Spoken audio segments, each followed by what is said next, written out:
ഇനിയിപ്പോൾ ഇത് 24 മണിക്കൂർ മാത്രമാണ്. നാളെ ഈ സമയമാകുമ്പോഴേക്ക് ഏതാണ്ട് ഒരു ട്രെൻഡൊക്കെ നമുക്ക് അറിയാൻ വേണ്ടി സാധിക്കും. ഇപ്പോൾ PA മുഹമ്മദ് റിയാസ് നമ്മോടൊപ്പം ചേരുന്നുണ്ട്. എങ്ങനെയാണ് പ്രതീക്ഷ? ഗുഡ് മോർണിംഗ് കുട്ട.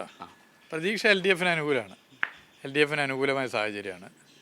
LDF ഭരണം തുടരും, മികച്ച വിജയം ഉണ്ടാവും. ഈ എക്സിറ്റ് പോളിലൊക്കെ ഇപ്പോൾ സാധാരണ ഇപ്പോൾ ഒരു 10 വർഷത്തെ ഭരണം കഴിഞ്ഞ് ഇറങ്ങുമ്പോൾ ഒരു വലിയ ഭരണവിരുദ്ധ വികാരമൊക്കെ ഉണ്ടെങ്കിൽ ഒരു വലിയ തരംഗം UDFന് അനുകൂലമായിട്ട് വരേണ്ടതാണ്. പക്ഷേ എക്സിറ്റ് പോളിലൊക്കെ കാണുന്നത് ഇവിടെ ചെറിയ മാർജിനിലാണ് UDFന്. LDFനാണെങ്കിൽ അത്യാവശ്യം നല്ല സീറ്റുകൾ പ്രവചിക്കുന്നുണ്ട്. അല്ല, എക്സിറ്റ് പോളിലും മാത്രമല്ല, പൊതുവേ ഭരണവിരുദ്ധ വികാരം ഈ തെരഞ്ഞെടുപ്പിൻ്റെ പ്രചരണത്തിലൊന്നും എവിടെയും കാണാൻ പറ്റിയിട്ടില്ല. അങ്ങനെ ഒരു അനുഭവം ഞങ്ങൾക്ക് ആർക്കും ഉണ്ടായിട്ടില്ല.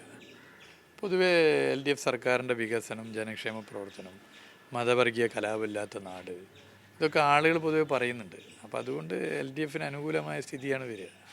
കോഴിക്കോട് ഒരു അട്ടിമറി ഉണ്ടാവുന്നതാണ് UDF കേന്ദ്രങ്ങളും അതുപോലെ എക്സിറ്റ് പോളിലൊക്കെ അങ്ങനെയാണ് വിവരങ്ങൾ വരുന്നത്. അതെല്ലാ തവണയും അങ്ങനെയാണല്ലോ പറയാറ്. ഇപ്പോൾ കഴിഞ്ഞ തവണ 2021 പൊതുവേ കേരളത്തിൽ LDFനുണ്ടായ മുന്നേറ്റം വോട്ട് ഷെയർ നോക്കിയാൽ കോഴിക്കോട്ടെ ചില സീറ്റിൽ അത് കണ്ടില്ല. അപ്പോൾ കുറ്റ്യാടി 1000-ൽ താഴെ വോട്ട്, നാദാപുരം ചെറിയ വോട്ട്, തിരുവമ്പാടി ചെറിയ വോട്ട്, കൊയിലാണ്ടി ചെറിയ വോട്ട്, അങ്ങനെ ഒരു 4 മണ്ഡലം ചെറിയ വോട്ടിനാണ് അന്ന് LDF ജയിച്ചത്. അത് ചെറിയ വോട്ടിനാണ്. അപ്പോൾ അതൊക്കെ വെച്ച് പറയുമായിരിക്കും. പക്ഷേ ഞങ്ങൾ അന്നേ തന്നെ അത് ചർച്ച ചെയ്തിരുന്നു. അതിന് പരിഹാരം കാണാനുള്ള ഇടപെടൽ നടത്തിയിട്ടുണ്ട്. അതുകൊണ്ട് ഈ തെരഞ്ഞെടുപ്പിൽ മികച്ച വിജയം നേടാനാവും. ബേപ്പൂരിലേക്ക് വന്ന കഴിഞ്ഞ തവണ എനിക്ക് തോന്നുന്നു ബേപ്പൂരിൻ്റെ ചരിത്രത്തിൽ ഏറ്റവും വലിയ ഭൂരിപക്ഷമായിരുന്നു ബേപ്പൂർ ഉണ്ടായിരുന്നത്.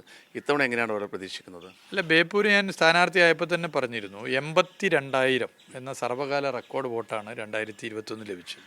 ആ വോട്ട് മറികടക്കും. ആ മറികടന്ന് മികച്ച വിജയം ഉണ്ടാവും.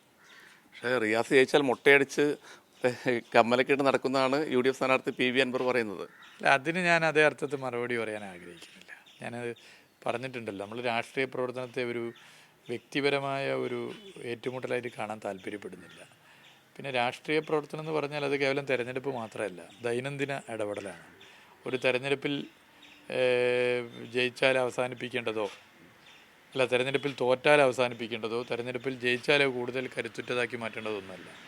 അത് ദൈനംദിന ജനങ്ങളുടെ ജീവിതത്തിൽ അവർക്കൊരു സഹായകരമായി ഇടപെടാൻ വേണ്ടി സ്വന്തം താല്പര്യങ്ങളെ മാറ്റി നിർത്തി മുന്നോട്ട് പോകാൻ ഓരോ പൗരനും തയ്യാറായി ഇറങ്ങുമ്പോഴാണ് ഒരു രാഷ്ട്രീയ പ്രവർത്തകനായി മാറുന്നത്.